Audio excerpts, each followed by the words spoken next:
Bonjour, bienvenue sur Venez Résonnant. Quel privilège d'être avec vous. Comme d'habitude, nous remercions le Seigneur qui nous donne cette opportunité d'être ensemble dans notre série Dieu en procès. Vous êtes nombreux à nous avoir posé la question pourquoi on n'a pas eu de questions-réponses ce mercredi. Oui, désolé. Nous n'avons pas pu avoir des questions-réponses mercredi parce que suite un peu là où on est actuellement, c'est un peu très loin de la ville, donc pas beaucoup de connexion. Ça dépend de... Et le soir, c'est pas toujours évident avec cela, mais grâce à Dieu, si Dieu permet, nous allons essayer de faire cela la semaine prochaine, si je ne me trompe pas.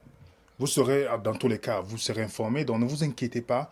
Toutes vos questions que vous envoyez, nous les mettons dans une place et nous allons répondre par la grâce de Dieu. Nous allons vous envoyer le message d'ailleurs lorsque nous allons faire ce direct pour des questions et réponses. Donc, nous sommes toujours dans la suite de notre série. Il y a des questions qui nous ont été posées. Comment télécharger l'application Venez Résonnant? Pour ceux qui ont les téléphones Apple, allez-y sur Apple Store. Vous tapez Venez et Résonnant. Vous allez télécharger l'application.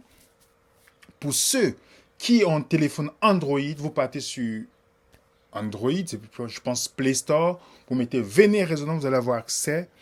Et comme nous l'avons annoncé, on est en train de travailler pour que les documents d'études seront disponibles dans l'application. Donc vous serez informés par rapport à ça. Donc restez connectés et vous serez... je sais qu'il y a beaucoup qui posent souvent des questions. On veut tel document. Donc téléchargez l'application. Ainsi vous aurez les documents. Quand on va faire la mise à jour, vous pourrez ainsi avoir accès à des documents. Donc aujourd'hui, nous allons particulièrement parler d'un thème, parce qu'on a encore 3 ou 4 thèmes à couvrir là-dessus sur notre série Dieu en procès. Et vous êtes nombreux à réagir, vos commentaires, vos expériences. Et j'étais encore surpris cette semaine. Plusieurs m'ont dit, voilà, nous prenons l'étude avec les documents. Nous remercions déjà la sœur qui se rend disponible pour pouvoir retranscrire ces documents en format Word pour que vous puissiez avoir ça en PDF. Donc vous devez aussi prier pour elle et l'encourager dans vos prières pour qu'elle continue le magnifique travail qu'elle fait dans la retranscription de ses études, parce que ça prend du temps. Les gens ne savent pas que préparer une étude comme nous le faisons, les membres de Venez, comme nous le faisons dans Venez Résonnant, c'est pas facile. On se lève le matin et on fait une étude, ça prend beaucoup de travail. Donc, nous remercions tous ceux qui nous encouragent de part et d'autre, par vos prières, par vos encouragements, à persévérer. Et voilà, aujourd'hui nous allons parler de la foi de Dieu. La foi de Dieu. Je ne parle pas ici de la foi en Dieu. C'est deux choses. Aujourd'hui, nous allons voir la foi de Dieu. Prions. Père Céleste, guide-nous dans ce moment d'étude et que tout ce que nous disons ici soit pour ta gloire. Que ton sang nous lave et nous purifie et nous inspire surtout, que ton Esprit nous inspire surtout. Au nom de Jésus. Amen. Dieu en procès, la foi de Dieu. Nous aimons parler de notre foi en Dieu. J'ai la foi en Dieu. On est sauvé par la foi. Tout le monde parle de la foi. Nous aimons faire comme si on est le centre de la chose. Ma foi va me sauver. Ma foi, oui, j'ai la foi en Dieu. Beaucoup de personnes professent avoir la foi en Dieu. Plusieurs personnes dans le monde professent avoir la foi en Dieu. Mais nous, aujourd'hui, oublions tout cela. Dans la suite de ce que nous avons fait de la semaine passée, sur Dieu en jugement, nous parlerons de la foi de Dieu. De la foi de Dieu.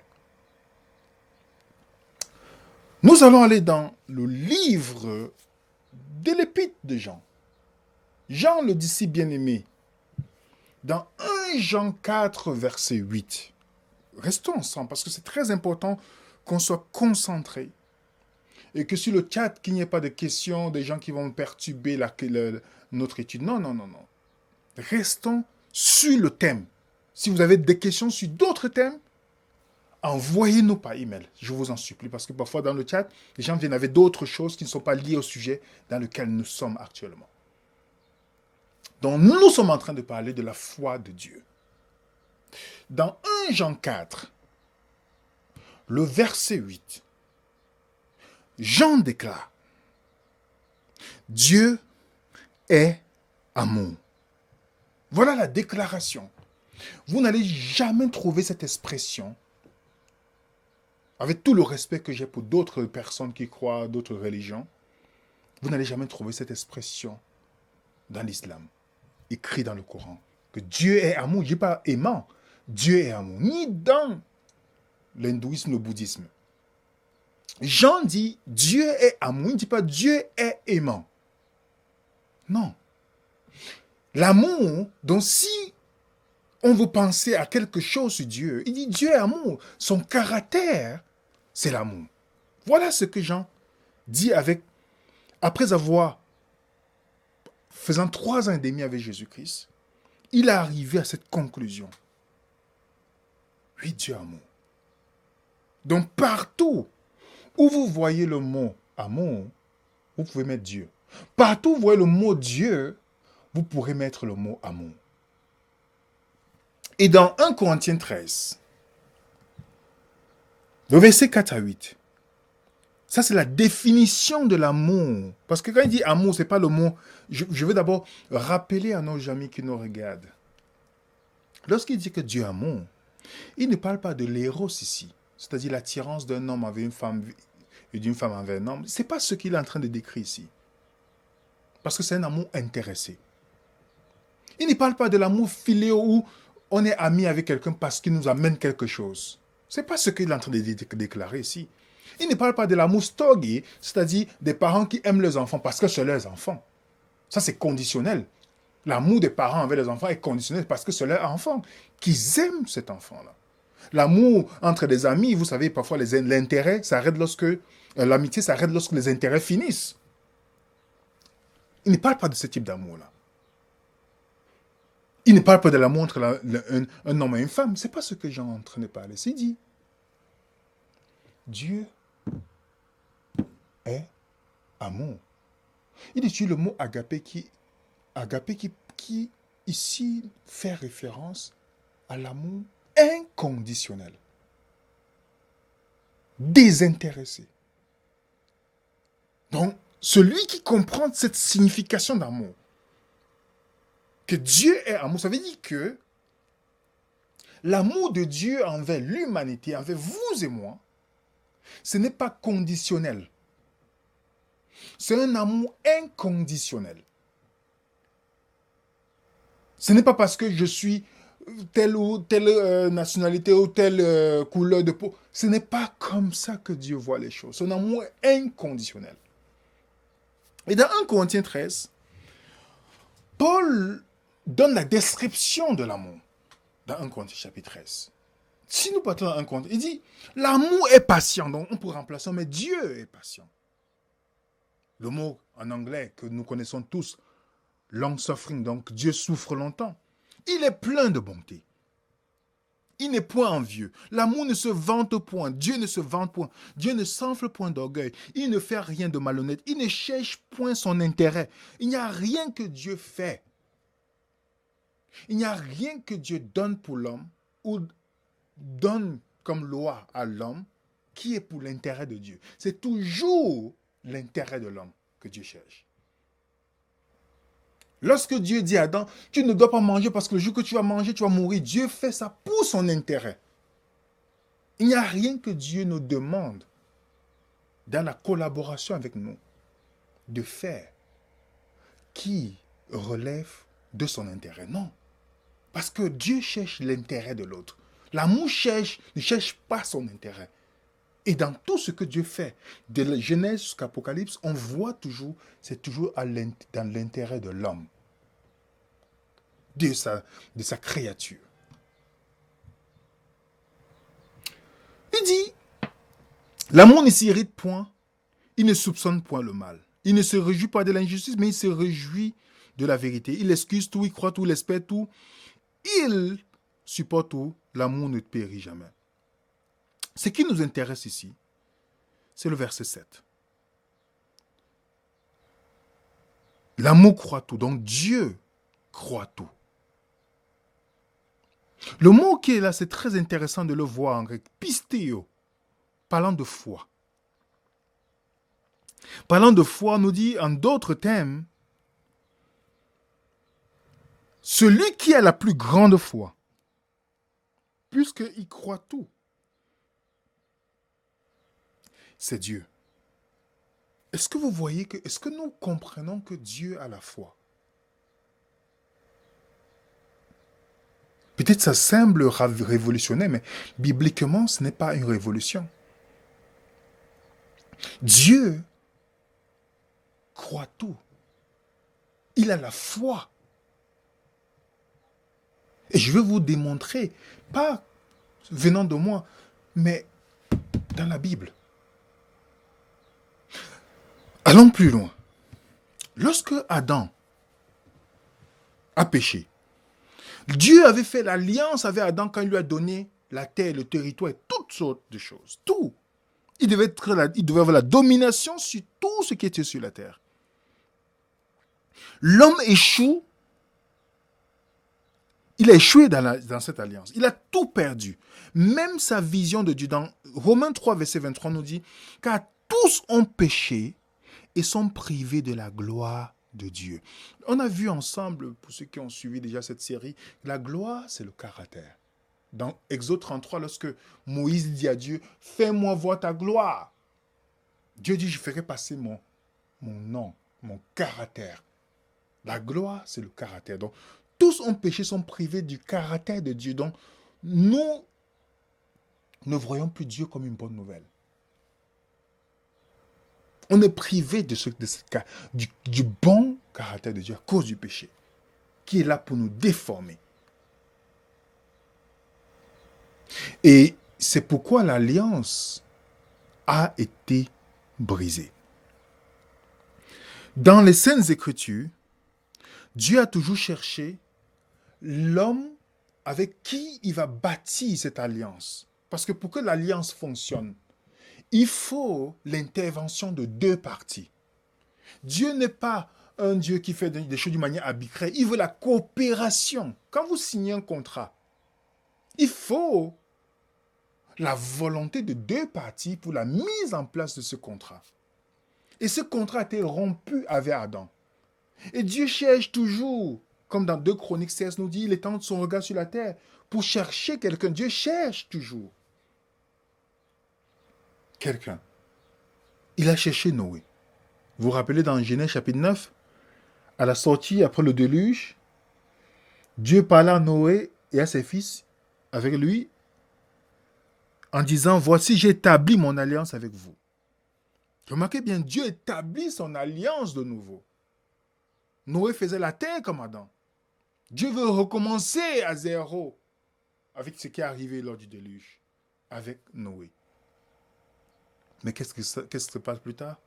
Noé a maudit son fils. Il a échoué à l'alliance. On nous parle comment il a bu, on a vu sa nudité. La nudité dans la Bible, c'est symbole de tu n'es plus couvert de la justice de Christ. C'est pourquoi vous allez voir un de ses fils, qui est un type de Jésus, est venu le couvrir.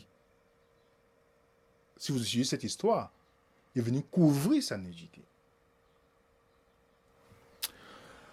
Et Dieu a encore retrouvé un autre homme qui se nommait Abraham. Regardez la promesse que Dieu lui dit pour la mise en place de l'alliance. Regardez ce que Dieu lui dit.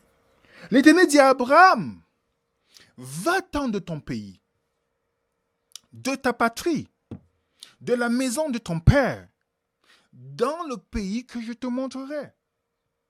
Je ferai, remarquez bien, je ferai de toi une grande nation. Il n'a pas dit tu vas faire. C'est Dieu qui fait la promesse ici. Je ferai pour toi une grande nation, je te bénirai. Je rendrai ton nom grand. Tu seras une source de bénédiction. Je bénirai tous ceux qui te béniront. Je maudirai ceux qui te maudiront. Toutes les familles de la terre seront bénies en ton nom. Dieu donne la promesse ici. C'est Dieu qui fait la promesse. Dieu fait la promesse à Abraham. Ce n'est pas Abraham qui promet à Dieu ce qu'il va faire. C'est Dieu qui donne, qui fait la promesse. Il dit, je ferai ça pour toi. Je ferai ça pour toi. Voilà ce que je vais accomplir pour toi. La promesse, c'est quoi? Une descendance, un territoire. Je ferai ceci pour toi. Abraham, je ferai cela. Tu ne vas pas faire. La seule chose que Dieu demande à Abraham, c'est quoi? Quand Dieu répète ça dans Genèse chapitre 15, voilà ce que Abraham dit. Après l'avoir conduit dehors, il regarda le ciel et compta les étoiles. Si tu peux compter, lui dit-il, telle sera ta postérité. Dieu revient avec la promesse qu'il lui a donnée.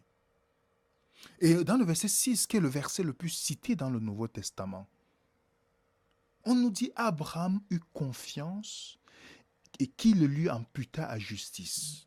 Donc Abraham, en d'autres termes, a cru à la promesse. Lorsqu'on va dans d'autres versions, comme la Martin ou Dabi, tu dis, il crut en l'Éternel, il lui compta cela à justice. C'est l'un des versets les plus cités dans le Nouveau Testament. Parlant du fait que, quelle était la réponse d'Abraham à la promesse de Dieu? C'était de croire. Voilà ce qu'Abraham devait faire. Juste croire en la promesse de Dieu. Pour que Dieu puisse réaliser ce qu'il a promis dans l'alliance. C'est la seule chose que Dieu demande à Abraham. Jacques nous dit même que ainsi s'accomplit ce que dit les Écritures. Abraham crut en Dieu, il lui fut imputé justice et il fut appelé ami de Dieu.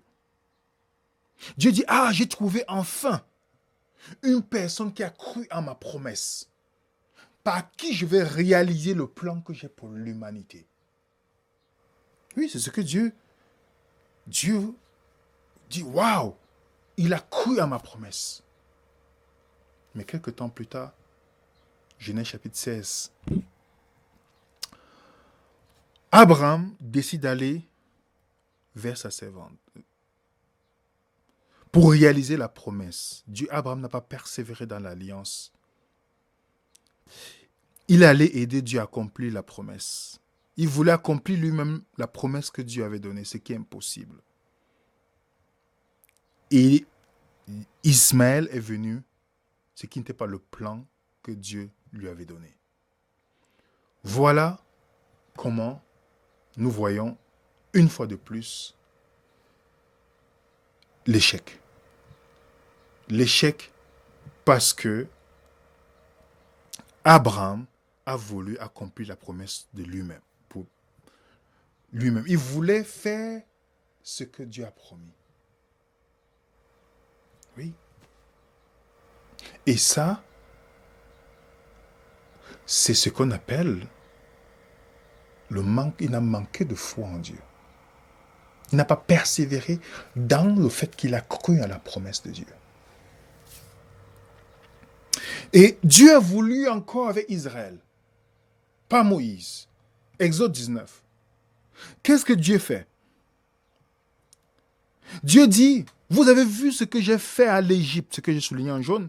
Comment je vous ai porté sur mes ailes comme sur les ailes d'aigle et amené vers moi. Maintenant, si vous écoutez ma voix, si vous gardez mon alliance, vous m'appartiendrez entre tous les peuples, car toute la terre est à moi. Vous serez pour moi un royaume de sacrificateurs. Voilà la promesse que Dieu leur donne. Et regardez la réponse d'Israël, exactement comment Abraham a fait lorsqu'il a voulu aider Dieu. Le peuple répondit, nous ferons tout ce que l'Éternel a dit. Nous ferons tout ce que l'Éternel a dit. Ils ont promis à Dieu qu'ils vont accomplir la promesse de Dieu. C'est d'où l'expression qu'on voit souvent, l'ancienne alliance. Beaucoup de gens dans le christianisme, excusez-moi de vous le dire, sont dans la confusion. Ils pensent que la nouvelle alliance, c'est parce que Jésus est venu. Et que l'ancienne alliance, c'est l'Ancien Testament. Ils sont dans la confusion. Je vais aller là-dessus avant de continuer dans notre étude, parce qu'on est en train d'aller quelque part. Exode chapitre 12, ils ont fait le veau d'or. Donc, si vous voulez comprendre l'ancienne alliance, c'était la promesse du peuple à Dieu. Ils ont promis qu'ils vont accomplir ce que Dieu a promis. C'est ça l'ancienne alliance. Le problème de l'alliance était une affaire de mentalité. Ils ont voulu. La motivation, c'était d'accomplir ces œuvres par eux-mêmes. C'est pas pour rien quand dans Jérémie, lorsque Dieu dit, voici les jours viennent, dit l'Éternel, où je ferai avec la maison d'Israël, la maison de Juda, une nouvelle alliance. Remarquez bien, ce texte est dans l'Ancien Testament. Il dit, non comme l'alliance que j'ai traitée avec le Père. Comment le Père a agi? Le jour où je l'ai saisi de la main pour le faire sortir du pays d'Égypte, l'alliance qu'ils ont violée, quoique je fusse leur mari, dit l'Éternel. Mais voici l'alliance que je ferai avec la maison d'Israël. Après ces jours, dit l'Éternel, je mettrai ma loi dans leur cœur. C'est plus eux qui vont le faire. Je l'écrirai. Est-ce que l'alliance dit que la loi n'existe plus? Non. Je mettrai ma loi dans leur cœur. Je l'écrirai. Je serai dans leur cœur. Je les serai leur Dieu. Ils seront mon peuple. Donc Dieu qui promet maintenant. Dieu dit, je vais faire cela dans votre vie. Ce que vous ne pouvez pas faire pour vous-même. Et vous ne serez pas motivé par la peur, par la contrainte. C'est Dieu qui va agir. C'est ça la nouvelle alliance. Dieu promet d'accomplir dans la vie de l'homme ce que l'homme ne peut pas faire pour lui-même. C'est pourquoi Hébreux chapitre 8 reprend cette phrase de la nouvelle alliance où Dieu a écrit sa loi dans notre cœur, dans notre esprit. Donc si quelqu'un vous dit l'ancienne alliance, c'est les 10 commandements, ça veut dire qu'il n'a rien compris. Il n'a rien compris à ce que la Bible nous dit. La nouvelle alliance, c'est Dieu qui va accomplir sa promesse. Faire pour l'homme ce que l'homme ne peut pas faire pour lui-même. Mais qu'est-ce qu'Israël a fait? Ils n'ont pas suivi l'alliance. Et c'est ce que justement Daniel nous dit dans Daniel 9. Tout Israël a transgressé ta loi. Il s'est détourné pour ne pas écouter ta voix. En d'autres termes, nous avons été infidèles, Dieu, mais toi, tu es fidèle. Toi, tu as été toujours fidèle. Dieu n'a trouvé aucun homme qui pouvait garder cette alliance. Environ combien d'années? Combien d'années? Dieu dit, je cherche quelqu'un qui va garder. Parce que pour que l'alliance fonctionne, il faut Dieu qui va réaliser pour l'homme ce qu'il a promis.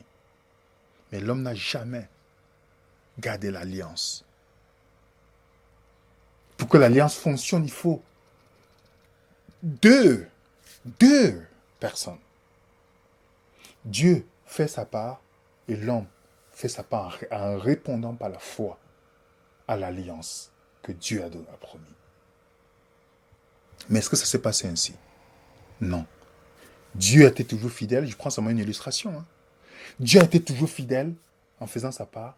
L'homme, jamais. L'homme, jamais. Alors Dieu a décidé de le faire lui-même.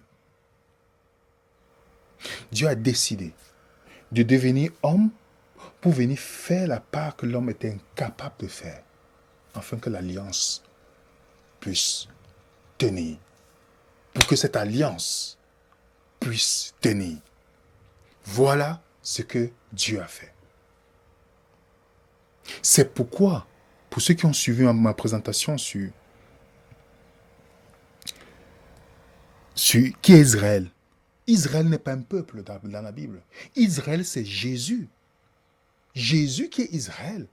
Le Dieu devenant homme, qui se limite par le temps, qui se limite par l'espace, qui naît, qui vient d'une femme, vivre une vie fidèle et obéissant jusqu'à la mort, afin de pouvoir être l'homme qui va garder l'alliance de Dieu. Et si vous voulez voir, regardez cette présentation que j'ai faite pour expliquer que Jésus est le vrai Israël. Quand Dieu dit que Israël, mon peuple, il parle de Jésus. Exode 4, verset 22. Il appelle mon fils Israël, mon premier-né. On sait que c'est une expression que c'est en Jésus que cela s'accomplit. C'est Jésus, il a traversé la mer Rouge. On sait très bien que Jésus a traversé le Jourdain. Ça, c'est la typologie. Pour ceux qui savent, c'est quoi la typologie? Jésus a fait 40 jours de jeûne, Israël 40. Dans les tentations, Jésus a toujours utilisé les textes où Israël a échoué, parce qu'il est le vrai Israël. Allez regarder cette présentation, je l'ai expliqué. Pour ceux qui vous parlent tout le temps que oui, le peuple de Dieu que Jésus était noir, blanc, jaune, tout ça, ça c'est la distraction, les amis. Je vous le dis aujourd'hui, si vous perdez votre temps à regarder si Jésus était noir ou blanc, c'est une distraction. Parce que la ressemblance à Jésus, c'est son caractère. C'est pourquoi la Bible te dit, Dieu ne fait exception de personne, donc il ne regarde pas la couleur de peau des gens. Donc ceux qui veulent vous faire des faux débats, en voulant aller dans ce type de direction, c'est juste une distraction. Regardez cette vidéo, vous verrez bien. Nous devons ressembler à Jésus, non avec la couleur de peau, mais avec le caractère. Oui, nous n'oublions pas ça. C'est pourquoi l'apôtre Paul, qui était un pharisien attaché à la coutume juive, qu'est-ce qu'il peut déclarer dans 2 Corinthiens 1, verset 20? Il dit, car, parlant de Jésus, pour ce qui concerne toutes les promesses de Dieu, c'est en lui qu'est le oui. Et c'est pourquoi encore l'amen par lui est prononcé à nous, à la gloire de Dieu. Oui, toutes les promesses dans la Bible concernent Jésus. Oui. Et c'est pourquoi on nous dit au commencement était la parole. La parole était avec Dieu. La parole était Dieu. La parole a été faite chair. Jésus est venu sur la terre comme un homme pour pouvoir accomplir ce que l'homme était incapable d'accomplir. Faire l'œuvre que l'homme était incapable de faire. Voilà ce que Jésus est venu faire. C'est pourquoi dans Jean chapitre 6, Jean nous parle des pharisiens qui viennent vers Jésus pour lui demander « Montre-nous l'œuvre de Dieu afin que nous croyons. » Il dit « Que devons-nous faire pour faire l'œuvre de Dieu ?» Voilà ce qu'ils disent dans le verset 28. Voilà les pharisiens. Ils viennent demander à Jésus « Montre-nous, nous voulons faire l'œuvre de Dieu. Nous voulons accomplir quelque chose pour Dieu. » Jésus leur répond, Jésus leur répondit « L'œuvre de Dieu, c'est que vous croyez en celui qui l'a envoyé. » Remarquez bien, l'œuvre de Dieu, c'est qu'ils puissent croire. Pas de faire quelque chose. Nous voulons toujours faire quelque chose pour prouver à Dieu. Peu importe, nous voulons toujours prouver quelque chose à Dieu. Et Jésus leur dit, l'œuvre de Dieu, c'est que vous croyez. Voilà ce que Jésus leur répond. Que vous croyez à celui qui l'a envoyé. Et dites-moi, Jésus était fidèle jusqu'à la mort. Il était tenté en toutes choses. Obéissant jusqu'à la mort. Jésus est le seul homme qui a aimé Dieu de tout son cœur, de toutes ses pensées et de toute son âme, et qui a aimé son prochain comme lui-même. C'est le seul. Il a pu le faire, ensuite pour nous donner la capacité de le faire. Oui, les amis. Il a fait ça pour qui? Pour qui? Pour qui? Posons-nous la question. Pourquoi il a fait ça pour nous? Pourquoi? Jésus, montrez-moi. Vous savez, on a grandi tout petit, on nous parlait toujours des super-héros. Des super-héros. Oh oui, Superman, Batman, des films que je conseille à personne de regarder. Ça, c'est une perte de temps. Mais dans tous ces films de super-héros qu'on voyait quand on était tout petit, on parlait toujours de ces héros qui mouraient pour des gens bons. Pour des bonnes personnes. Mais l'histoire de la Bible, c'est quelqu'un qui meurt pour même ses ennemis. Pour des personnes qui ne l'aiment pas. Voilà la différence avec tous ces héros fabriqués par les hommes. Jésus est mort même pour ses ennemis. Il a racheté l'homme qui ne méritait pas le salut. C'est pourquoi la Bible nous dit dans Marc 10, 45, car le Fils de l'homme est venu, Non pour être servi, mais pour servir et donner sa vie comme rançon de plusieurs. Ça prend beaucoup de foi pour mourir pour des gens que vous n'êtes même pas sûr qu'ils vont vous aimer en retour. Énormément de foi. Romains 5 nous dit, lorsque nous étions encore sans force. Vous voyez ça? Le verset 8 nous dit, mais Dieu prouve son amour envers nous, ce que nous étions encore des pécheurs, Christ est mort pour nous. Donc nous étions, il dit qu'ainsi, lorsque nous étions ennemis, nous avons été réconciliés avec Dieu. Qui peut mourir pour ses ennemis? Qui peut donner son fils unique pour ses ennemis? Pour ressusciter, pour sauver ses ennemis? Qui peut le faire? Montrez-moi une personne sur la terre qui peut le faire. On nous dit quand nous étions encore ennemis de Dieu, pécheurs, donc séparés, il a décidé de mourir pour nous. Voilà la foi. Ça prend énormément de foi, les amis, pour donner sa vie pour des gens que tu n'es pas sûr, que tu n'as aucune garantie qu'ils vont t'aimer en retour. C'est énormément de foi, les amis. C'est pourquoi Dieu ne pouvait pas justifier l'homme par la loi. Puisque la loi de Dieu est parfaite, comme le Psaume 19 nous dit, est pure. La loi de Dieu est parfaite. Une loi parfaite ne peut pas justifier un pécheur. Parce que si une loi parfaite et bonne vous déclare que le criminel qui doit être criminel est juste, alors vous avez dit que cette loi est injuste. Et Dieu ne pouvait pas justifier l'homme par ça. Il fallait trouver un moyen. Donc quand Jésus vient sur la terre pour sauver l'humanité, c'est la foi que Dieu investit en l'humanité.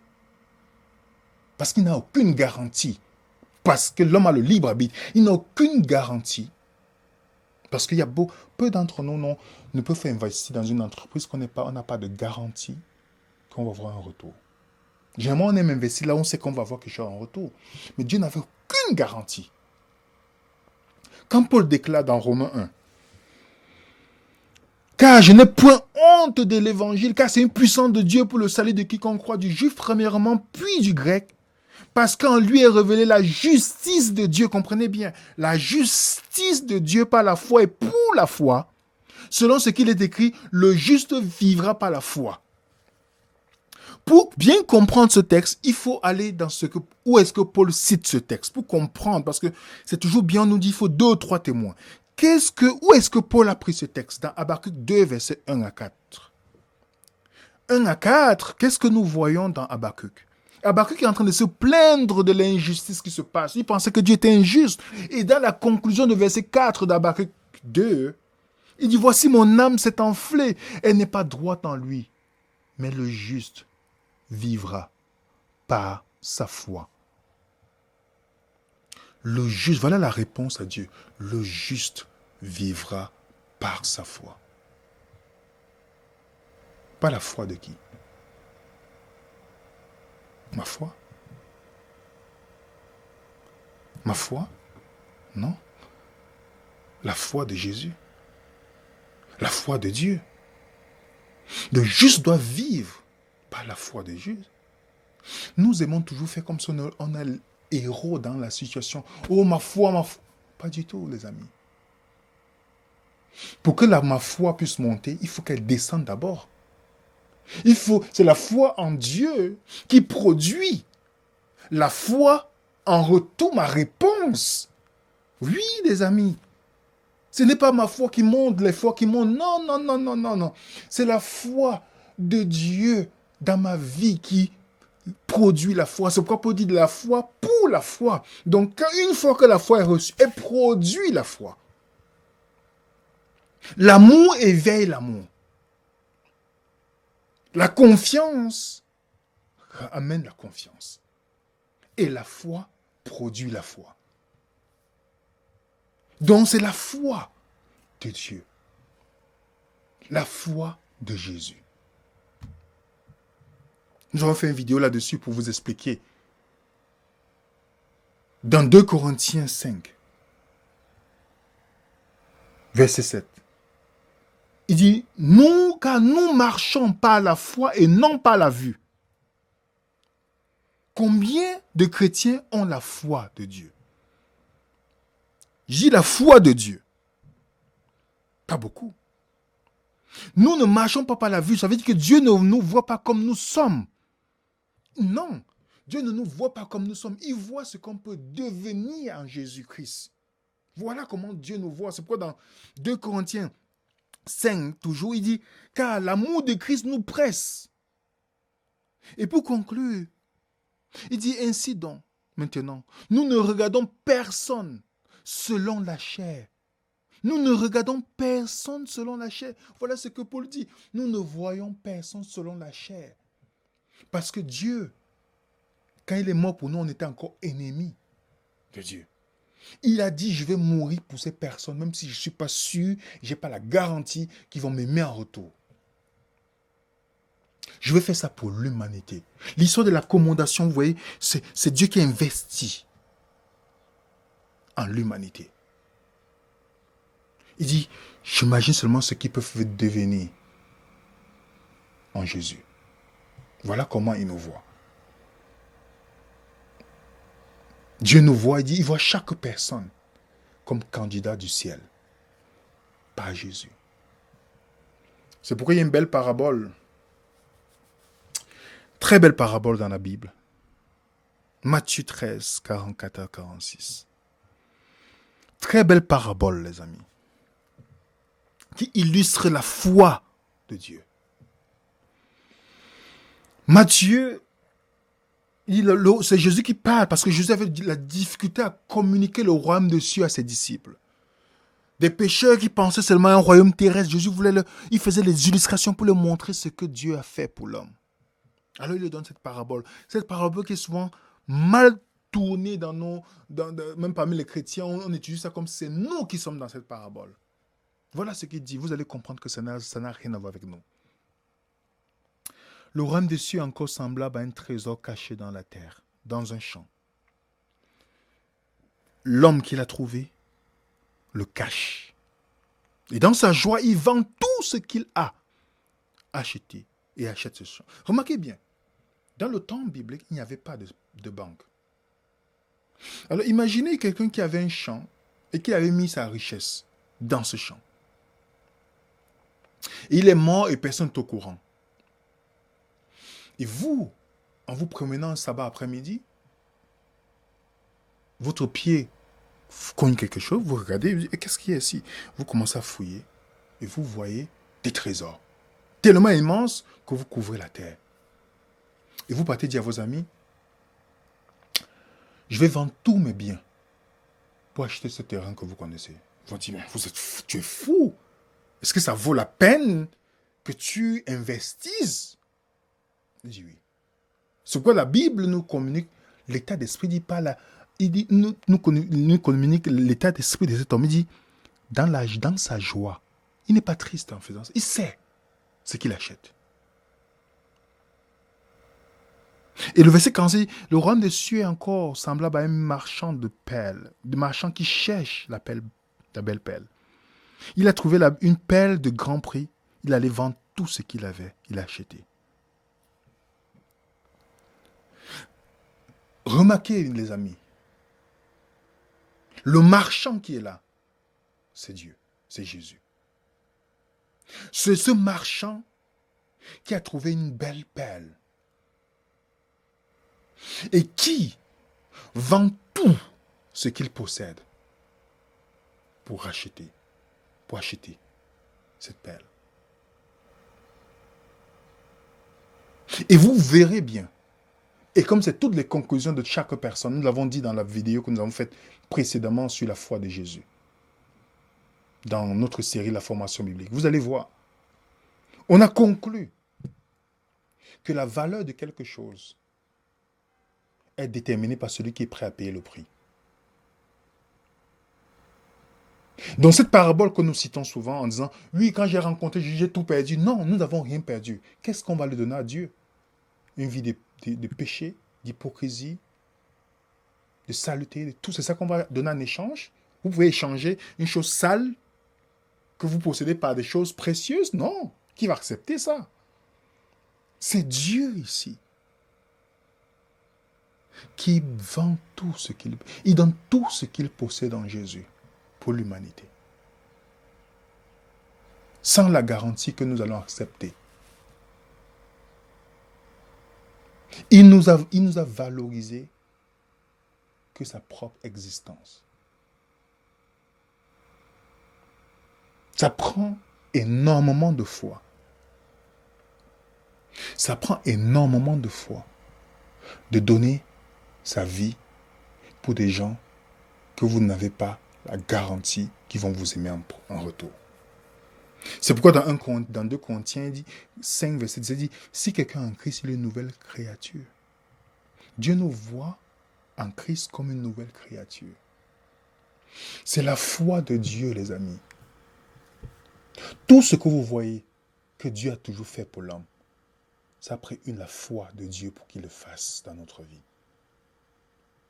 Et c'est seulement quand les gens croient en vous. C'est seulement quand les gens croient en ce que vous pouvez faire que ça éveille en vous une capacité incroyable. Pour ceux qui ont déjà pratiqué du sport ou autre chose, accompli certaines choses dans la vie, ils peuvent comprendre ce que je dis. Lorsque personne ne croit en vous et qu'une personne dit « je crois en toi », je sais que tu peux arriver. Ça peut changer beaucoup de choses, les amis. Et imaginez, Dieu qui a la foi en nous, en faisant toutes ces choses.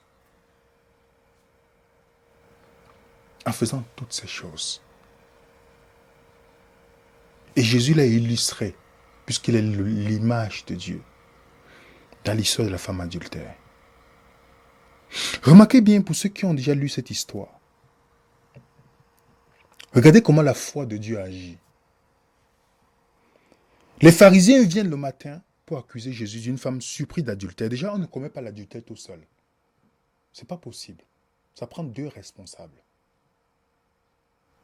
Mais comme c'est des pécheurs qui vivent dans le péché, ils cherchent toujours un moyen parce qu'ils voulaient piéger Jésus. Ils viennent avec cette femme, ils disent, oh, là il appelle maître. On sent que ce n'était pas sincère.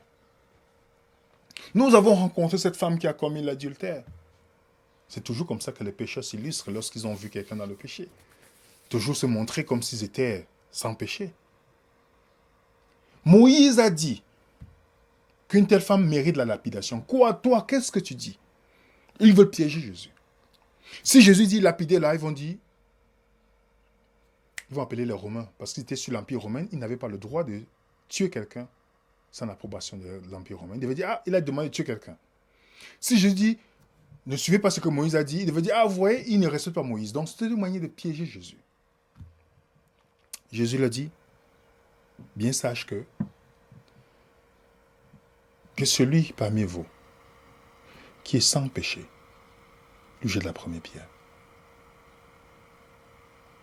Parce que l'accusateur, généralement, c'est un grand pécheur. Si vous voyez les gens qui passent, c'est un grand pécheur qui veut dissimuler son mal en projetant cela sur d'autres personnes. Et Jésus les regarde. Celui qui a la relation avec Dieu ne voit pas la situation comme eux. Qui était le seul qui était sans péché dans cet endroit? C'était Jésus. C'est le seul qui était sans péché. Mais qu'a-t-il fait? Il a lancé la pierre? Non. Il s'est tourné vers cette femme. Il a dit, où sont ceux qui te condamnent? Tous ces pécheurs qui condamnent, ils ont tous fui. Donc ça veut dire que si vous et moi, nous avons un péché dans notre vie, même si c'est ce que vous appelez péché mignon, si ce n'est que mignon, comme vous le dites, si vous et moi, nous l'avons dans notre vie, nous ne sommes pas aptes. Parce qu'il y a les contextes que nous ne pouvons pas connaître. Si on est vraiment converti, on ne pourrait jamais prononcer une parole sur le péché de quelqu'un. Si on est réellement converti. Si ceux qui lisent et étudient ce passage, ils vont comprendre cela. Jésus a dit, Quels sont ceux qui te condamnent, ma sœur? Moi, je ne te condamne pas. Celui qui pouvait condamner, qui était sans péché, ne l'a pas fait. Regardez ce qu'il dit à la femme. Il dit, elle répondit, non, Seigneur. Jésus lui dit, je ne te condamne pas non plus. Va, ne pêche plus. Jésus a manifesté la foi en cette femme qui méritait pas du tout là. Le seul qui avait la possibilité de condamner cette femme, qui était sans péché, ne l'a pas fait. Quel contraste que nous avons aujourd'hui, les amis. Jésus a vu, il a la foi qu'il a manifestée en cette femme, a changé la vie de cette femme. Le récit biblique nous dit. Elle ne méritait pas une seconde chance. Combien d'entre nous agissons comme Jésus? Ça, c'est la foi. Ça produit en elle la foi. C'est quand tu es dans le néant, et quelqu'un vous dit, malgré tout, je crois en toi. Voilà la foi que Jésus a manifestée envers l'humanité. Et vous vous rappelez de Pierre. Pierre qui a régné Jésus 3 fois. Je ne sais pas si vous comprenez ce que veut dire régner. Parce que quand on renie Jésus, c'est terrible. Peut-être on le prend à la légère. Mais 3 fois il a fait. 3 fois. Il a dit, je ne connais pas cet homme. 3 fois. Dans Jean 21, Jésus lui demande, Pierre m'aimes-tu? Il lui pose la question 3 fois. Si quelqu'un vous a régné ou a fait quelque chose de terrible, comme ce que Pierre a fait, vous pensez que vous allez lui donner le poste encore? S'il avait un poste, je ne sais pas, peu importe, vous pensez que vous allez lui donner? Jésus l'a fait. Il conclut en lui disant, paie mes brebis, Pierre. Vous savez ce que Pierre est devenu? Il était prêt à mourir pour Jésus. Il était content qu'on le flagelle pour Jésus. Vous savez ce que Jésus a, la foi que Jésus a manifestée dans sa vie, ce que ça fait dans sa vie? Oui, ça a transformé sa vie. Jésus manifeste ainsi sa foi. Vous pouvez prendre le récit de Paul, où Paul qui était celui qui persécutait les chrétiens. Et Dieu a vu en Paul ce que les autres ne voyaient pas. Il a vu un grand missionnaire. Vous pouvez lire le livre des Actes. Même les croyants qui étaient là, ils avaient encore peur. Mais Dieu avait vu en Paul quelque chose que les autres ne voyaient pas, les amis. Vous pouvez lire le livre des Actes. Où certains voulaient rappeler encore ce que Paul faisait. Vous avez appris ce qu'il a fait aux gens. Dieu dit, allez leur dire, il sera mon serviteur. Vous voyez un criminel, Dieu voit un missionnaire. Vous regardez Moïse, vous voyez un criminel, Dieu voit un libérateur. Vous voyez un berger, David, dans un endroit, Dieu voit le roi d'Israël. La foi de Dieu envers le pécheur. Et vous allez voir le problème que vous et moi nous avons. Nous luttons dans notre foi. Parce que les gens disent, si on vous dit, vous partez dans les endroits, on vous dit, priez vous si vous avez de la foi, Dieu va vous répondre. Ça, c'est pas, non. La foi n'est pas l'assurance de ma capacité parce que je crois, non. C'est dans la bonté de celui vers qui je m'approche. Parce que je sais qu'il est fidèle. Oui. Et c'est pourquoi nous devons,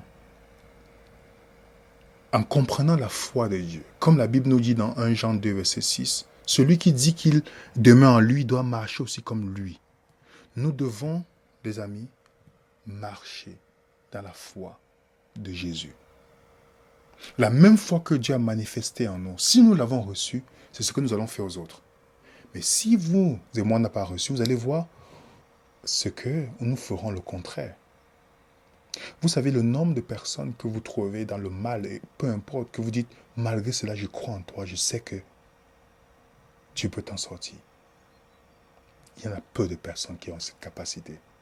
Pourquoi? Parce qu'ils n'ont pas la foi de Jésus. C'est pourquoi la Bible nous dit, Jésus a dit à ses disciples dans Jean 13, verset 15, je vous ai donné un exemple, afin que vous fassiez comme je vous ai fait. Dans 1 Pierre 2, verset 21, il dit la même chose. Donc, la foi de Jésus. Et c'est pas un hasard que les gens, les croyants de la fin des temps. Parce que c'est facile, on nous parle. Oui, je parle ma foi, notre foi en Jésus. Il est temps pour nous de comprendre que tout ce que nous voyons dans la Bible, c'est la foi que Dieu manifeste en l'homme qui produit la foi. Quand les humains ne croient pas en nous, nous devons nous poser la question, qu'est-ce que Dieu pense de moi? Oui, c'est pourquoi ceux qui seront sauvés à la fin, on nous dit, c'est ici la persévérance des saints. Qui garde c'est seulement, il y a une seule foi. On ne dit pas qui garde les commandements de Dieu et qui garde la foi de Jésus, non. Qui garde les commandements de Dieu. Donc le fait de garder là vient avec deux choses. Et qui ont la foi de Jésus. Ils garderont les commandements de Dieu grâce à la foi de Jésus. Ils garderont les commandements de Dieu grâce à la foi de Jésus. Donc, c'est le soleil qui amène la lumière, mais la lune reflète la lumière du soleil. Et c'est ça que nous devons comprendre. Nous reflétons seulement la lumière que nous recevons. La foi que nous recevons de Dieu donne en retour cette foi. La foi de Jésus produit la foi en Jésus. La foi de Dieu produit en retour la foi en Dieu. Et il y a beaucoup de pharisiens modernes qui disent « Je garde le commandement de Dieu. Je garde le commandement de Dieu. » Et c'est les premiers à s'asseoir pour vilipender, commérage, tordre des choses.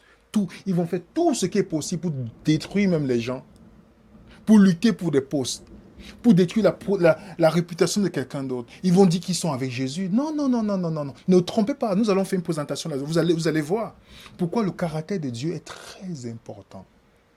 Tout le monde peut professer être avec Dieu. Mais vous remarquez bien, il y a peu de personnes qui ont la foi de Jésus. La foi de Jésus. C'est ça qui donne qui me donne la possibilité en retour à aimer Dieu.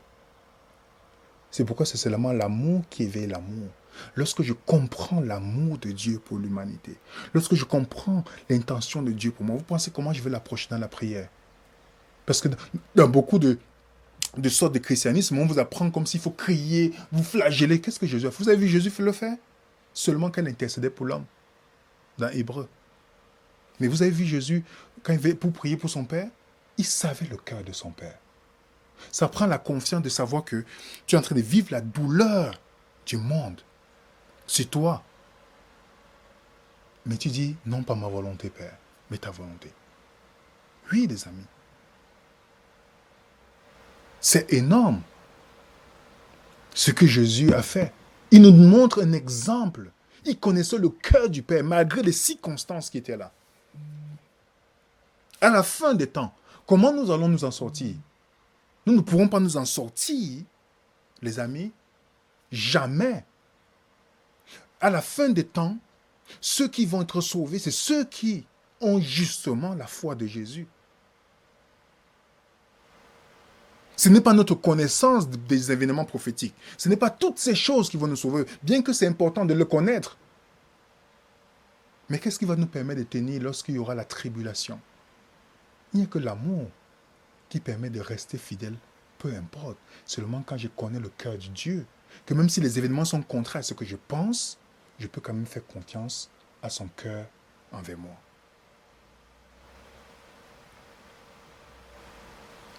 La foi de Dieu.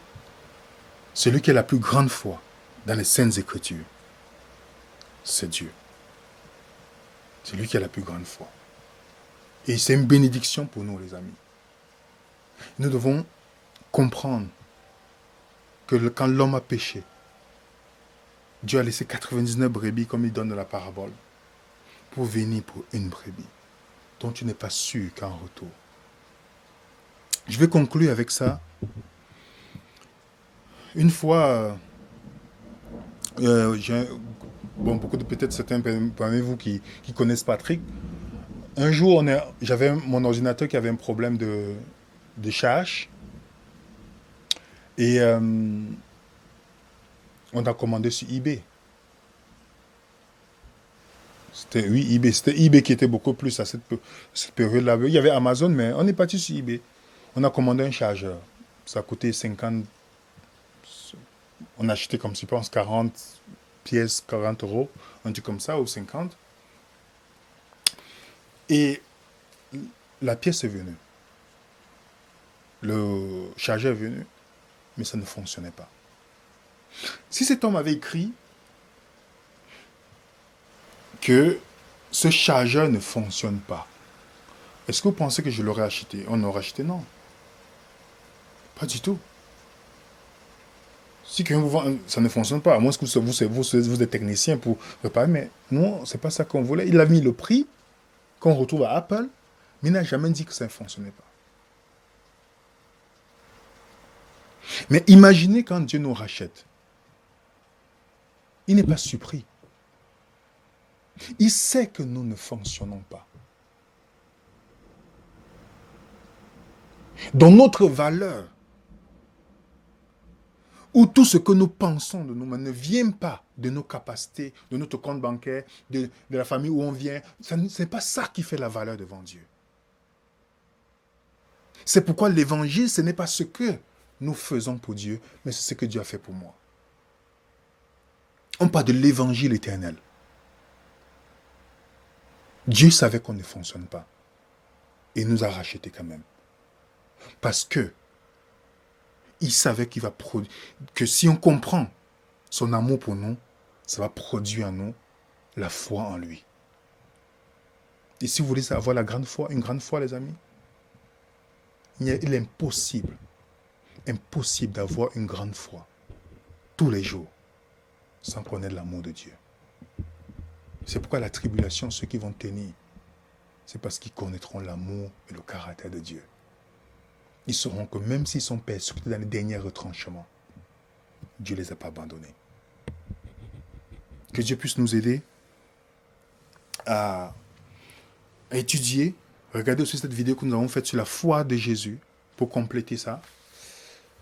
Et nous vous donnons rendez-vous pour la semaine prochaine, pour la série Dieu en procès, parce qu'il nous reste 2 ou 3 présentations par la grâce de Dieu sur comment la fin des temps, les méchants, tous ces points-là, nous allons aborder par la grâce de Dieu.